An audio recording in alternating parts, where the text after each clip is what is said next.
Hello, എല്ലാവർക്കും DIY വിത്ത് ആഷിലേക്ക് സ്വാഗതം. ആദ്യമായിട്ടാണ് നിങ്ങൾ എൻ്റെ ചാനൽ കാണുന്നതെന്നുണ്ടെങ്കിൽ വീഡിയോ കണ്ടു നോക്കിയിട്ട് ഇഷ്ടമായാൽ മറക്കാണ്ട് ചാനലൊന്ന് സബ്സ്ക്രൈബ് ചെയ്തേക്കുക. അടുത്തുള്ള നോട്ടിഫിക്കേഷൻ ബെല്ലും കൂടി ഒന്ന് ക്ലിക്ക് ചെയ്തേക്കുക.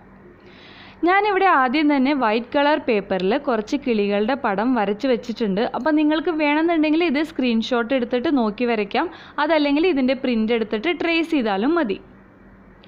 ഓരോന്നും ഇതുപോലെ വരച്ചതിൽ കൂടെ വെട്ടിയെടുക്കുകയാണ് ചെയ്യേണ്ടത്. അടുത്തതായിട്ട് നമുക്ക് ആവശ്യമുള്ളത് ബ്ലാക്ക് കളർ ചാർട്ട് പേപ്പറാണ്. ചാർട്ട് പേപ്പർ അല്ലെങ്കിൽ ക്രാഫ്റ്റ് പേപ്പർ ആയാലും മതി. നമ്മളിവിടെ വെട്ടിയെടുത്ത് വെച്ചിട്ടുള്ള ഓരോരോ കിളികളും ഇതുപോലെ ചാർട്ട് പേപ്പറിൽ വെച്ച് കറക്റ്റായിട്ടുള്ള ഷേപ്പിൽ കട്ട് ചെയ്തെടുക്കുകയാണ് ചെയ്യേണ്ടത്. നമ്മൾക്ക് വേണമെന്നുണ്ടെങ്കിൽ ഡയറക്റ്റായിട്ട് ബ്ലാക്ക് കളർ ചാർട്ട് പേപ്പറിൽ ഇത് വരച്ച് വെട്ടിയെടുക്കാം. പക്ഷേ ഞാനിവിടെ നിങ്ങൾക്ക് എളുപ്പത്തിൽ മനസ്സിലാവാൻ വേണ്ടിയിട്ടാണ്, നിങ്ങൾക്ക് കാണിച്ചു തരാൻ വേണ്ടിയിട്ടാണ് വൈറ്റ് കളർ പേപ്പറിൽ ആദ്യം തന്നെ വരച്ചത്.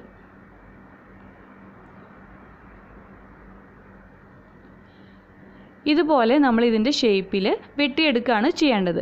ഒരേ ഷേപ്പിലുള്ള ഒന്നിൽ കൂടുതൽ കിളികൾ വേണമെന്നുണ്ടെങ്കിൽ നമുക്ക് വെട്ടിയെടുക്കാവുന്നതാണ്. എത്ര കിളികൾ വേണമെന്നുള്ളത് നമ്മളുടെ ഇഷ്ടമാണ്. ഇനി നമ്മൾക്ക് ആവശ്യമുള്ളത് ഇതുപോലുള്ളൊരു വയറാണ്. ഇതൊരു പഴയ ചാർജറിൻ്റെ വയറാണ് ഞാനിവിടെ എടുത്തിട്ടുള്ളത്. ഇത് നമുക്ക് ചുവരിൽ രണ്ട് സൈഡിലും ആണി അടിച്ചിട്ട് നമുക്ക് കെട്ടിക്കൊടുക്കാം. അതല്ലാന്നുണ്ടെങ്കിൽ ഇതുപോലുള്ള ടേപ്പ് ഉപയോഗിച്ച് ഒട്ടിച്ചു കൊടുത്താലും മതി. ഞാനിവിടെ ഇത് രണ്ട് സൈഡിലും ഒട്ടിച്ചു കൊടുക്കുകയാണ് ചെയ്തിരിക്കുന്നത്.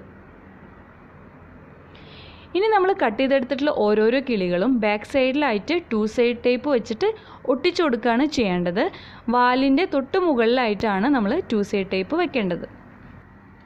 നമ്മൾ നേരത്തെ ഒട്ടിച്ചിട്ടുള്ള വയറില്ലേ, അതിൽ കിളികൾ ഇരിക്കണ പോലെയാണ് നമ്മളിത് ഒട്ടിച്ചെടുക്കേണ്ടത്. കുറച്ച് ഭാഗം ചുവരിലായിട്ടും നമ്മളിത് ഒട്ടിച്ചു കൊടുക്കുക. നമ്മുടെ അടുത്ത് ബ്ലാക്ക് ചാർട്ട് പേപ്പർ ഇല്ലയെന്നുണ്ടെങ്കിലും നമുക്ക് വൈറ്റ് കളർ പേപ്പറിൽ ബ്ലാക്ക് കളർ ചെയ്തിട്ടും ഇത് ഉണ്ടാക്കിയെടുക്കാവുന്നതാണ്. അപ്പോൾ വീഡിയോ ഇഷ്ടമായോ? നിങ്ങൾക്ക് ഇഷ്ടമായെങ്കിൽ ലൈക്ക് ചെയ്യുക, കമൻറ്റ് ചെയ്യുക. പിന്നെ ഞാൻ എഫേർട്ട് എടുത്തിട്ടാണ് വീഡിയോസൊക്കെ ചെയ്യണമെന്ന് തോന്നുന്നുണ്ടെങ്കിൽ നിങ്ങളുടെ ഫ്രണ്ട്സിനും റിലേറ്റീവ്സിനും ഫാമിലിക്കും ഒക്കെ ആയിട്ട് ഒന്ന് ഷെയർ ചെയ്യുക. വീഡിയോസ് കണ്ടു നോക്കാനായിട്ട് പറയുക, സബ്സ്ക്രൈബ് ചെയ്യാനായിട്ട് പറയുക. താങ്ക്